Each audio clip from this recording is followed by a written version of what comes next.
나의 몸 정성 다 바쳐서 우리 주님 경배하오니 나의 모든 힘이요 능력이요 권세요 생성이 되신 우리 주님께서 오셔서 우리의 마음 가운데 영원히 목마르지 아니하도록 생수의 강물이 흘러넘쳐나게 하여 주옵시고 그 말씀과 성령의 생수의 강물로 말미암아 우리가 이 세상 살아갈 때에 주님께 뿌리를 내리고 시냇가의 신기운 나무처럼 주님 곁에 가는 그날까지 푸르름을 잃지 아니하는 우리 모두가 되게 하여 주시옵소서. 예수 그리스도의 이름으로 감사하며 기도드리옵나이다. 아멘. 주님만이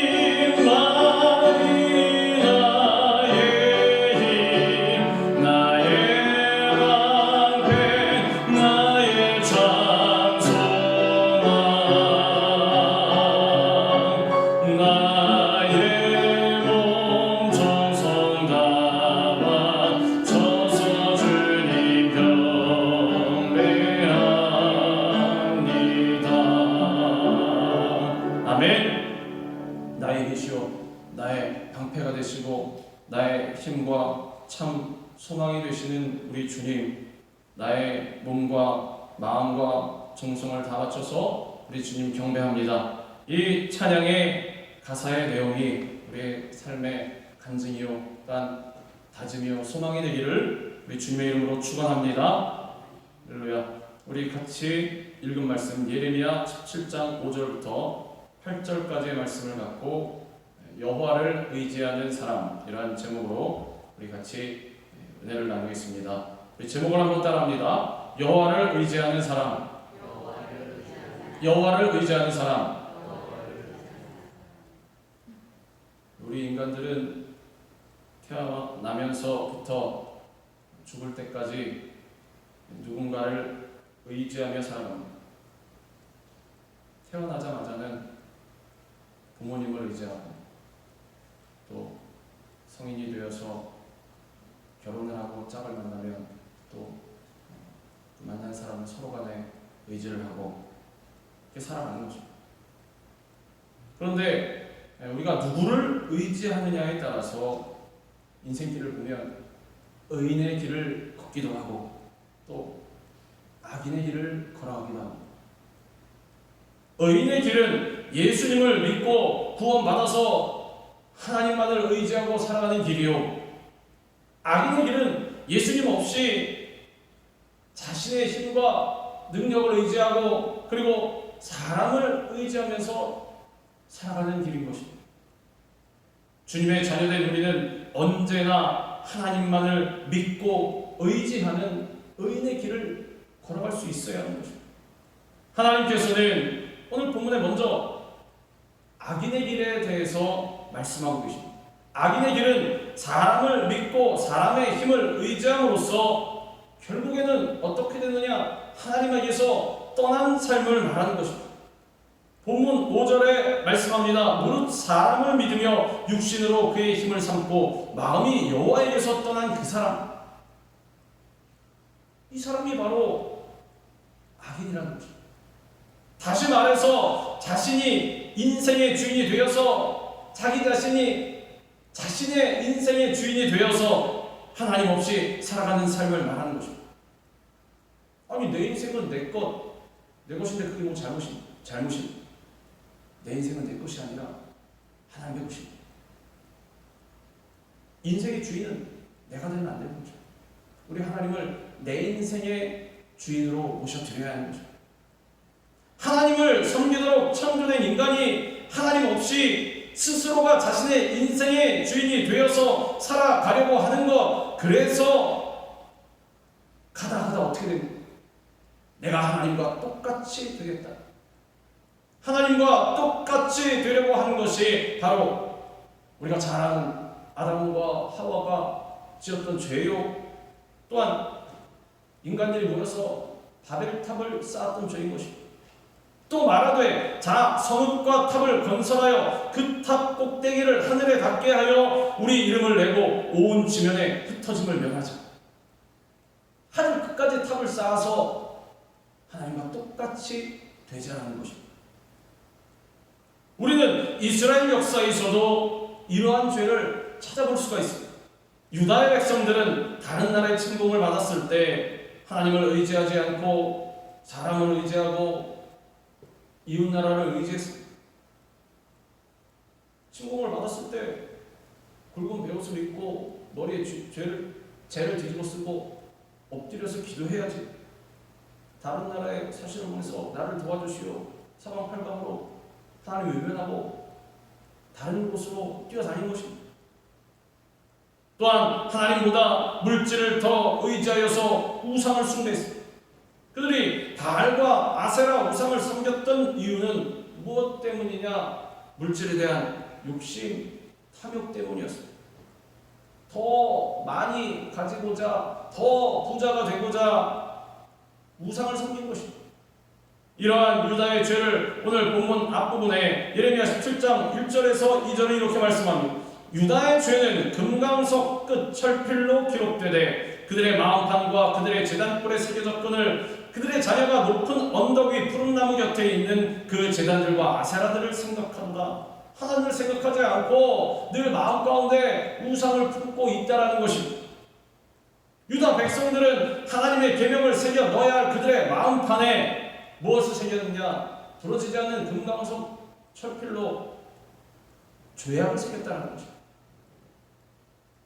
속죄일에 죄를 고백하며 희생동물의 피를 발라 죄사함이 이루어지는 그 장소인 제단의 뿔에조차도 무엇이 새겨져 있는가? 그들의 죄악이 새겨져 있다는 것입니다.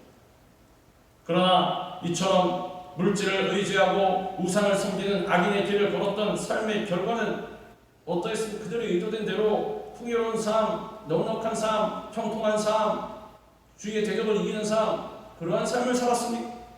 그렇지 않습니다. 바알과 아세라를 섬기며 풍요를 원했던 그들의 삶은 풍요는커녕 소유하고 있던 것마저도 다 빼앗기고 박탈당하고 하나님의 선물로 주어진 가나안 땅에서도 쫓겨나서 머나먼 이방 땅 바벨론에서 이방인을 섬기는 포로로 노예로 전락하고 말았다는 것입니다. 열심히 자기 욕심을 위해서 우상을 섬겨왔지만 돌아온 것은 무엇이냐? 저주받은 삶이었다는 것입니다. 그러므로 우리는 사람이나 물질을 의지해서는 안 되는 것입니다. 내가 저것만 잡으면 잘 되리라. 내 얄팍한 생각에는 그렇게 여길지 모르지만 천만의 말씀이라는 것입니다.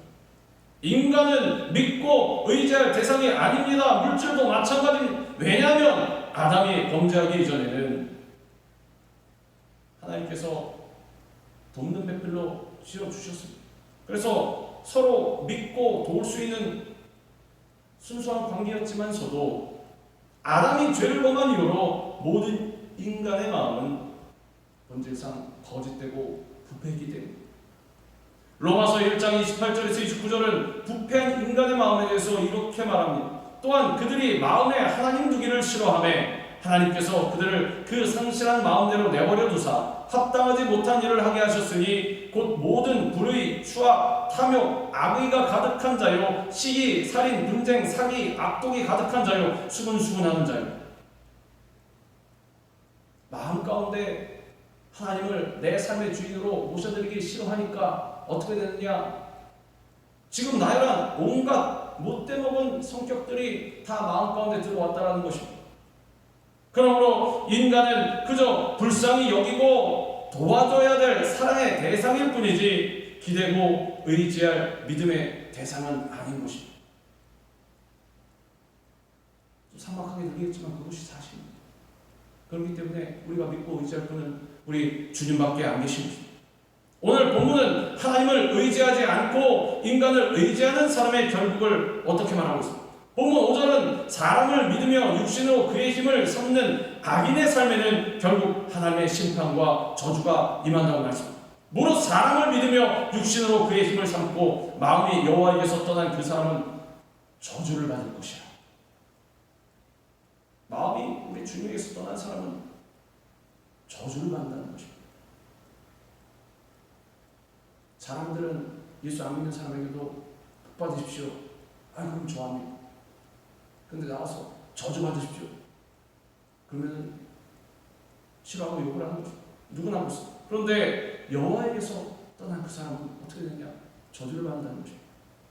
또 본문 6절은 하나님을 떠난 사람을 떨기나무에 비유하면서 이렇게 말씀합니다. 그는 사막의 떨기나무 같아서 좋은 일이 오는 것을 보지 못하고 광야, 간주한 곳, 건건한 땅, 사람이 살지 않는 땅에 살립니다.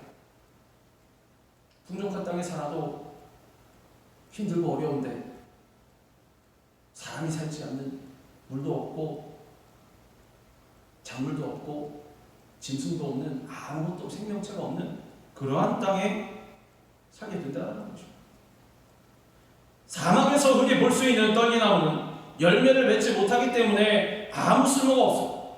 이러한 떨기나무와 같이 하나님을 떠난 사람은 외롭고 쓸쓸한 인생의 결말을 맞이하게 된다는 것입니다. 또한 오늘 본문 이후에 예레미야 17장 13절도 하나님을 떠난 사람의 결국에 대해서 이렇게 말씀합니다. 이스라엘의 소망이신 여호와여, 무릇 주를 버리는 자는 다 수치를 당할 것이라. 무릇 여호와를 떠나는 자는 흙의 기록이 되어오리니 이는 생수의 근원이신 여호와를 버림이니. 하나님을 버리면 이와 같이 똑같이 버림받는다는 거죠. 즉 하나님을 떠난 사람은 생수의 근원을 떠난 사람과도 같아서 결국은 수치를 당하고 영혼이 바짝 말라서 죽음에 이르게 된다는 것입니다. 그렇다면 하나님을 의지하는 그러한 의인의 길, 의인의 삶은 어떻다는 것입니다. 예수님 하나님께서는 의인의 길에 대해서도 말씀하고 계십니다. 의인의 길은 하나님을 의지하고 하나님을 내 인생의 주인으로 모시고 사는 삶입니다. 주님, 저는 주님만을 의지합니다. 내 삶의, 내 인생의 주인은 내가 아니라 우리 하나님이십니다. 이러한 삶을 말하는 것입니다. 이러한 의인의 길을 걸어갔던 대표적인 인물이 누구냐? 다윗입니다. 사울에게 쫓겨서 도망다니던 시절에 다윗은 수없이 죽을 고비를 넘겨야 했습니다. 그러나 그는 그때마다 사람을 의지하지 않고 하나님만을 의지한 것입니다. 그리고 하나님께서는 이러한 다윗을 기뻐하셨습니다. 마음에 흡족해 하셨습니다. 내 마음에 합한 자. 다윗이 뭐가 합합니까? 부하의 아내도 빼앗고 수많은 전쟁에서 피를 흘려요. 그러나 하나님께서는 하나님만을 의지하고 잘못이 있을 때마다 주님께 회개하고 돌아오는 이 다윗을 보시고 내 마음에 합한 자라고 말씀해 주시는 것입니다. 하나님께서는 그의 간구를 들으시고 사울의 창과 칼날을 피하게 해 주시고 결국 그를 이스라엘의 왕으로 세워주셨습니다. 창을 던지면 뭐합니까? 창이 딴 데로 날아가는데, 화살을 쏘면 뭐합니까? 엉뚱한 곳에 갔는데, 모이를 꾀하면 뭐합니까? 다 알고 피하는데, 하나님께서 막으시면 해할 자가 없는 것입니다. 그래서 다윗은 일생 동안 자신의 힘이 되어주신 하나님을 이렇게 찬양했습니다. 나의 힘이신 여호와여, 내가 주를 사랑하나이다. 나의 힘은 내 주먹이 아니라 내가 갖고 있는 칼과 창이 아니라 우리 하나님이시라는 것입니다. 나의 힘이 되신 여호와여, 내가 주를 사랑하나이다. 이와 같이 하나님을 사랑하고 의지하는 사람은 결코 망하거나 패배하지 않습니다. 당장 볼 때는 어리석어 보여도, 당장 볼 때는 약해 보여도, 아슬아슬해 보여도 하나님만을 의지하는 사람은 절대로 잘못되는 법이 없고 망하는 법이 없는 것입니다. 왜냐하면 하나님께서 그의 힘이 되어주셔서 그 삶의 승리와 축복을 안겨주시기 때문에 자신의 힘이 되시는 하나님을 체험한 시편 기자는 이렇게 고백합니다. 나는 내 활을 의지하지 아니할 것이라. 내 칼이 나를 구원하지 못하리이다. 오직 주께서 우리를 우리 원수들에게서 구원하시고 우리를 미워하는 자로 수치를 당하게 하셨나이다. 그러므로 우리는 이러한 영적 전쟁에서 승리하기 위해서 날마다 하나님을 의지해야 하는 것입니다. 우리가 하나님만을 믿고 의지할 때 하나님께서는 우리에게 위대한 승리와 축복을 허락해 주시는 것입니다. 그렇다면 구체적으로 우리가 하나님을 의지한다는 것은 무엇을 말하는 것입니까? 하나님을 의지한다는 것은 하나님의 말씀이 우리의 생각과 달라도 그 말씀을 절대적으로 믿고 순종한다는 것입니다. 하나님을 내 삶의 주인으로 모셔드린다라는 것은 주님께서 내 삶의 주인이십니다 말만 하고 내 마음대로 살아가는 것이 아니라 하나님의 말씀대로, 그 말씀이 내 생각에 이해가 안 돼도 이게 내 상식과는 맞지 않는데 라고 생각이 돼도 하나님의 말씀이 확실하다라면 주님 믿고 나아갑니다. 저는 아무것도 모르고 그냥 주님 말씀하셨으니 그대로 나아갑니다. 무수의 불처럼 앞으로 들이받고 전진하는 것입니다. 누가복음 5장에 보면 밤새 수고했지만 고기를 잡지 못하고 아침이 되어서 허탈하게 그물을 씻고 있던 베드로에게 예수님께서 찾아오셔서 뭐하고 있느냐? 고기 한 마리 못 잡았어. 그래, 깊은 곳으로 가서 그물을 던지라. 날이 다 밝았는데 고기를 다 쏘아버렸는데. 베드로는 갈릴리 바다의 특성상 그 시간에 깊은 곳에 그물을 던져도 고기가 잡힐 리 없다는 것을 알고 있었을 것입니다. 자로 다 들어갔는데 고기가 아예 나오질 않는데 그물을 던진들 무엇이 걸리겠습니까? 쓰레기만 걸리겠지. 자신이 갖고 있던 지식과 상식과 경험에 비추어 본다면 주님의 명령은 도무지 받아들일 수 없는 그러한 말씀이었을 것입니다. 그러나 베드로는 자신의 판단에 근거하지 않고 자신의 경험을 의지하지 않고 주님의 말씀에 순종하여서 깊은 곳에 그물을 던졌습니다. 팥으로 메주를 써라. 주님, 어떻게 팥으로 메주를 쓸 수가 있겠습니까? 콩으로 써야지. 하지 아니하고 네 주님, 팥을 사용하겠습니다. 하나님의 말씀이 있으시다면 팥으로 메주를 써도 메주가 되는 것입니다. 그것을 의심하지 않는 것이 바로 믿음이요 하나님을 내 인생의 주인으로 모셔드리는 것입니다.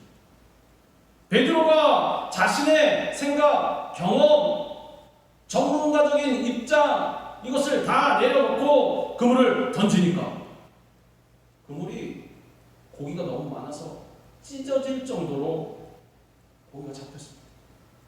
어쩌다가 눈먼 고기들, 지금이 몇 시인지도 모르는 고기들이 몇 마리 올라서 잡힌 것이 아니라 이 고기들이 어디서 왔는지 모를 정도로 갈릴리 바다에 원래 이렇게 고기가 안 많은데? 라고 생각이 될 정도로 그물이 찢어지도록 고기가 올라온 것입니다.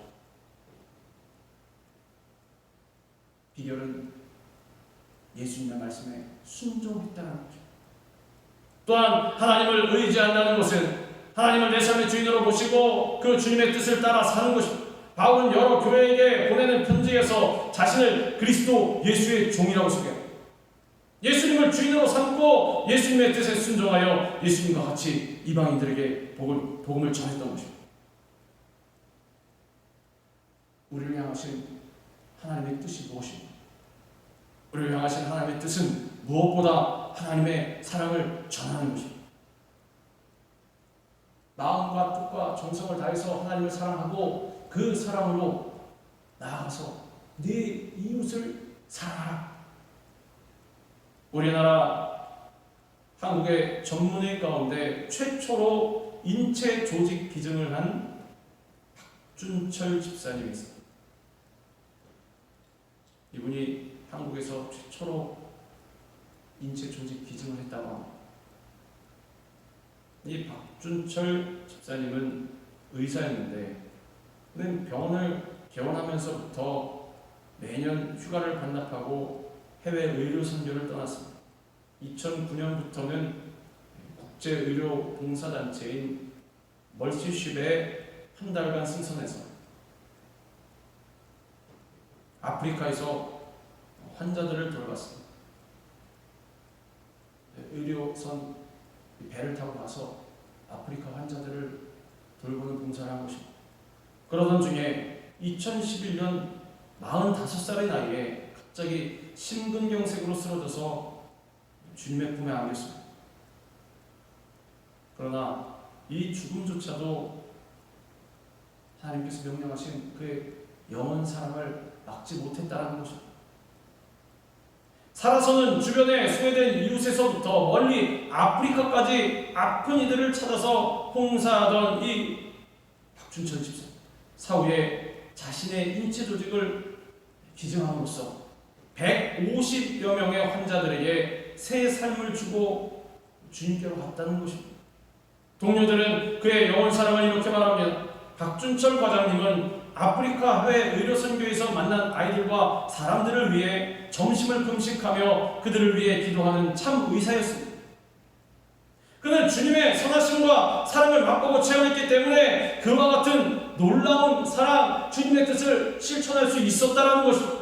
그는 세상을 떠났지만 그의 사랑은 여전히 남아서 세상을 살리는 희망이요 등불이 되고 있습니다. 박준철 집사님의 이 죽음은 결코 헛된 죽음이 아니었습니다. 당당한 죽음이요 의미 있는 죽음이었습니다. 그리고 이것이야말로 하나님을 믿고 의지하는 사람의 삶인 것입니다. 예수님께서는 당신이 예루살렘에서 장로들과 대제사장들과 서기관들에게 붙들려서 많은 고난을 받고 죽임을 당하고 제3일에 살아나야 할 것을 말씀해 주시면서 이것을 만류하는 제자들에게 이렇게 말씀하셨습니다. 누구든지 나를 따라오려거든 자기를 부인하고 자기 십자가를 지고 나를 따를 것이니라. 누구든지 제 목숨을 구원하고자 하면 잃을 것이요 누구든지 나를 위하여 제 목숨을 잃으면 찾으리. 목숨뿐만이 아니라 내가 내 것만을 챙기고 내 것 갖겠다고 아웅다웅 하는 자는 잃을 것이고 주님을 위해서 생명뿐만이 아니라 모든 것을 내어놓고 드리는 자는 얻게 된다는 것입니다. 적어도 예수님의 제자라고 나아가서 말하고 자부하려면 이 목숨 더 영영하겠다고 세상과 타협하고 구차하고 창피하게 살지 말라는 것입니다. 세상 사람들과 똑같이 탐욕의 눈이 멀어서 교회 안에서건 교회 밖에서건 더 갖겠다고 탐욕과 욕심을 부리지 말라는 것. 내 손에 비록 아무것도 없어도 사람들이 나를 바보라고 손가락질해도 나를 욕하고 괴롭히고 무시하고 구박해도 사탄이 옆에서 보기에도 한 점 부끄럼 없이 당당하게 주님의 자녀로서 예수 그리스도의 제자로서 복음을 들고 명예를 지키라는 것입니다. 우리가 믿을 분은, 우리가 섬길 분은 오직 하나님 한 분밖에 없습니다. 우리는 도울 힘이 없는 인생을 의지하지 말고 세상의 물질이나 권세를 의지하지 말고 인본주의적인 지식도 의지하지 말고 오직 하나님만을 의지함으로 날마다 주의 선하심을 체험하고 주의 마음에 합한 능력 있는 인생을 살아가야 하는 것입니다. 하나님께서는 하나님을 의지하는 사람에게 무엇을 약속하셨냐? 놀라운 복을 약속하셨습니다.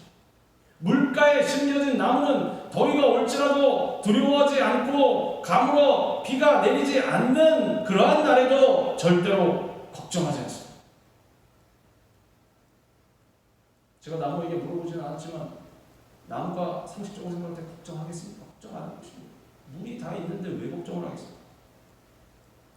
항상 뿌리가 마르지 않는 강물에 잠겨 있기 때문에 아무리 비가 안 내려도 걱정하지 않는다는 것입니다. 본문 7절에서 8절입니다. 그러나 무릇 여호와를 의지하며 여호와를 의뢰하는 그 사람은 복을 받을 것이라. 그는 물가에 심어진 나무가 그 뿌리를 강변에 뻗치고 더위가 올지라도 두려워하지 아니하며 그 잎이 청청하며 가무는 해에도 걱정이 없고 결실이 그치지 아니함 같으리라. 아무리 가물어도 열매를 맺는다는 것입니다. 이와 같이 하나님을 의지하는 사람은 어떠한 시련의 바람에도 흔들리지 않는 것입니다. 물가에 심긴 나무가 그 잎이 청청하면서 결실이 그치지 않는 것처럼 하나님을 의지하는 사람은 언제나 그 삶의 풍성한 열매를 맺을 수 있는 것입니다. 계획하고 있는 일이 잘 되든 되지 않든, 지금과 같이 환경이 팬데믹으로 인하여서 어렵든 어렵지 않든 상관없다라는 것입니다. 세상에 문제가 많이 발생하든 시련이 오든 어떠한 상황 가운데 있어도 주님만을 의지하는 사람은 항상 그 삶이 한결같이 열매를 맺는다는 것입니다. 한국의 경기도 양평에 가면 천연기념물로 지정된 은행나무가 있습니다. 이 나무는 높이가 50m, 20-30층 정도의 건물 높이라는 것입니다. 굵기는 14m. 매년 이 나무에서 12섬의 열매를 이 은행을 거둔다고 합니다. 그런데 학자들은 이 은행나무가 그처럼 많은 열매를 맺는 이유를 어디서 발견했느냐? 나무에 뻗어나간 뿌리가 근처 시냇가에서 수분을 마음대로 섭취할 수 있었기 때문이라고 말합니다. 알고 보니까 단순한 것입니다. 열매를 맺으려면 물이 있어야 되는데, 끝없이 자라려면 양분이 있어야 되는데 그 물을 계속해서 공급받고 있다는 것입니다. 이와 같이 시냇가에 뿌리를 내린 나무는 많은 열매를 맺는 것처럼 하나님을 믿고 의지하는 사람은 생명의 근원이신 하나님께 뿌리를 내리고 있기 때문에 그 삶에 아무런 부족함이 없다는 것입니다. 하나님께서 그 모든 기도를 들으시고 필요를 채워주시며 온갖 자원을 공급해 주시기 때문에 엉뚱하게도 하나님께 뿌리를 내리지 않고 세상에 뿌리를 내리고 물질의 뿌리를 내리고 명예를 쫓아가고 지식을 쫓아가고 내 상식과 내 전문성을 쫓아가면 언젠간 말라버린다는 것입니다. 비만 안 내려도 말라버리고 햇빛만 조금 비춰도 말라버린다는 것입니다. 그러나 우리 주님께 뿌리를 내리고 있는 사람은 절대로 말라버린 법이 없는 것입니다. 인생을 살다 보면 여러 가지 어려움을 만나고 환난의 감옥을 만나고 질병의 더위를 만나고 또 시련의 바람이 몰려올 때가 있는 것입니다. 그러나 하나님을 믿고 의지하는 자는 하나님께 그 삶의 뿌리를 내리고 있기 때문에 절대로 두려워하거나 염려할 필요가 없는 것입니다. 내가 두려워하고 염려한다는 것은 하나님께 뿌리를 내리고 있지 않기 때문입니다. 바람만 와도 흔들흔들, 더위만 와도 어떡하나 물이 없는데 맨날 그 삶이 두려움과 걱정 속에 빠져 있는 것입니다. 염려 속에 빠져 있는 것입니다. 하나님을 의지하기만 하면 하나님께서 지켜주시고 피할 길을 열어주시는 것입니다. 시편 1편 3절은 하나님을 의지하는 사람이 바늘 보게 돼서 이렇게 말씀합니다. 그는 시냇가에 심은 나무가 철을 따라 열매를 맺으며 그 잎사귀가 마르지 아니함 같으니 그가 하는 모든 일이 다 형통하리로라. 시냇가에 뿌리를 든든히 내린 나무에 있어서 내리쬐는 햇빛, 더위, 장렬하는 그 햇빛은, 태양빛은 타는 목마름이 아니라 오히려 영양분이 되는 것입니다. 햇빛은 두 가지 기능이 있겠습니다. 식물이 자라는 데 있어서 반드시 필요한 광합성을 해야 되기 때문에. 그러나 물이 없이 햇빛만 내리쬐면 말라 죽어버리는 것입니다. 그렇기 때문에 물이 있는 나무에게 있어서는 햇빛은 시련이 아니라 오히려 양분이 된다는 것입니다. 우리에게도 때때로 원치 않는 시련이 찾아올 때가 있습니다. 그러나 우리가 하나님의 은혜 안에 뿌리를 내리고 있다면 뜨거운 태양빛과 같은 그 시련은 오히려 우리 삶에 아주 좋은 영양분이 되는 것입니다. 왜냐하면 시련을 통과하면서 우리의 신앙적인 인격이 더욱 성숙해지기 때문에 주님의 마음에 합한 다윗과 같은 사람으로 주님께서 이 태양빛을 사용하셔서 만들어 주시는 것입니다. 스펄전 목사님은 시련이 성숙의 기회임을 이렇게 말합니다. 우리의 감정을 무참히 짓밟아버리는 모든 환경들은 축복이다. 그것은 우리를 교육시켜 그리스도인 대장부로 성장케 해주며 우리를 가르쳐 단지 하나님이 평안을 주실 때뿐만 아니라 우리를 시험하실 때에도 그분을 사랑하도록 해준다. 요셉은 수많은 시련을 통해서 더욱 존귀한 삶을 살게 된 사람입니다. 누구도 요셉을 닮고 싶어하는 것입니다. 그는 어떠한 잘못도 하지 않았지만 형들에게 미움을 받아서 애굽의 노예로 팔려갔고 설상가상 억울한 누명까지 쓰고 감옥에 갇히는 그런 죄수가 되는 시련을 당했습니다. 감옥에서 나오면 이제 아무도 요셉을 인간 취급해주지 않는 것입니다. 빨간 줄만 사람입니다. 요셉이 한 것이라고는 무엇이 있습니까? 하나님 주시는 꿈을 품고 그 꿈을 붙잡은 것밖에 없는데 요셉은 너 한번 당해봐라. 이런 관란과 어려움 속에 내던져진 것입니다. 보통 일반 사람 같으면 이런 경우를 당했을 때 아마 저 같아도 그럴 것입니다. 아마 화병이 나서 가슴을 치면서 자기 분에 못 이겨서 아마 꼬꾸라졌을 것입니다. 차라리 나를 죽여라. 내 삶이 이게 뭐냐. 그러나 요셉은 원망 불평하지 아니하고 원통해하지 아니하고 의문을 갖지 아니하고 또 어려운 환경을 피하거나 도망치려고 하지 아니하고 요셉이 탈옥을 계획했습니까? 그렇지 않습니다. 보디발에 대해서 도망갔습니까? 그렇지 않습니다. 네 주님, 제가 이제 종으로서 삶을 살겠습니다. 주님 맡겨주셨습니다. 열심히 하고 감옥에 내던져지면 네 저는 죄를 지은 죄수입니다. 열심히 죄수의 삶을 살고 열심히 있는 자리에서 하고 그 자리에서 끝까지 하나님만을 바라보고 의지했고 하나님께서 늘 그와 함께 하심으로 말미암아 범사에 형통케 되는 은혜를 경험했습니다. 죄수는 그대로 죄수이되 하나님 안에서 마음에 기쁨과 감사함이 있었다는 것입니다. 그리고 17살에 애굽으로 팔려가서 그의 나이 30살이 되었을 때 13년 만에 마침내 하나님께서는 모든 시련을 이겨내고 단련된 이 요셉을 가장 낮은 죄수의 자리에서 가장 높은 총리의 자리에 오르게 하셨습니다. 세계 최대의 강대국인 애굽의 수장이 된 것입니다. 이와 같이 하나님은 하나님을 의지하는 사람을 의인으로 삼아주시고 상상하지도 못한 놀라운 복을 허락해 주시는 것입니다. 요셉은 총리가 되기 위해서 뭔가 공부한 것이 아무것도 없어. 요즘 같으면 인사청문회도 통과하지 못했을 것입니다. 너는 죄수이고 공부한 것도 없고 이방인이고 시민권도 없고 넌 아무것도 아니다. 감히 어떻게? 그러나 하나님께서 높여주시면 인간의 이러한 모든 상식과 단계 이런 거 다 필요 없는 것입니다. 하나님께서 높여주시는 것이고 낮추시면 낮아지는 것입니다. 이와 같이 하나님은 하나님을 의지하는 사람을 의인으로 삼아주시고 놀라운 복을 주시는데 우리는 시편 92편 12절에서 13절에 의인에 대해서 말하고 있는 것을 볼 수가 있습니다. 여기서 의인은 종려나무와 백향목에 비유되고 있습니다. 의인은 종려나무같이 번성하며 레바논의 백향목같이 성장하리로다. 이는 여호와의 집에 심겼으며 우리 하나님의 뜰 안에서 번성하리로다. 하나님의 뜻을 따라가는 사람, 주님을 의지하는 사람은 종려나무와 백향목같이 성장한다는 것입니다. 종려나무와 백향목의 공통점은 번성입니다. 아주 창대하게 자라나는 것입니다. 종려나무는 그 수명이 100에서 200년 그리고 어떻게 되냐 늙어서도 항상 열매를 맺습니다. 백향목의 수명은 무려 몇 년이냐 1000년입니다. 그리고 그때까지도 빛이 아주 푸르고 청청한 것입니다. 하나님을 의지하는 사람은 바로 이 종려나무와 백향목과 같이 사치사철 열매를 맺고 청청하고 푸를 수 있다는 것입니다. 우리가 잘 아는 종교개혁자 칼빈은 하나님과 함께하면 우리가 하는 모든 일이 형통하지만 하나님을 떠난 우리의 모든 삶은 헛된 것뿐이다. 이렇게 말했습니다.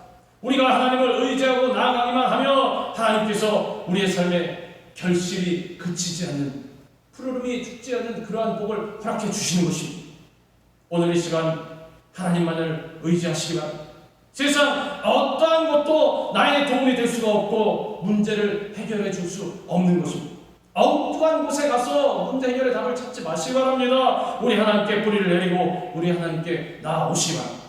시냇가에 심은 나무가 늘 잎이 충청하여 결실이 그치지 않는 것처럼 한평생 오직 주님만 의지하여서 영혼이 잘되고 범사가 잘되고 강건하며 생명을 얻되 넘치게 얻는 주님의 풍성한 복을 받는 하나님의 백성들 다 되시기를 주님의 이름으로 축원합니다. 기도하겠습니다.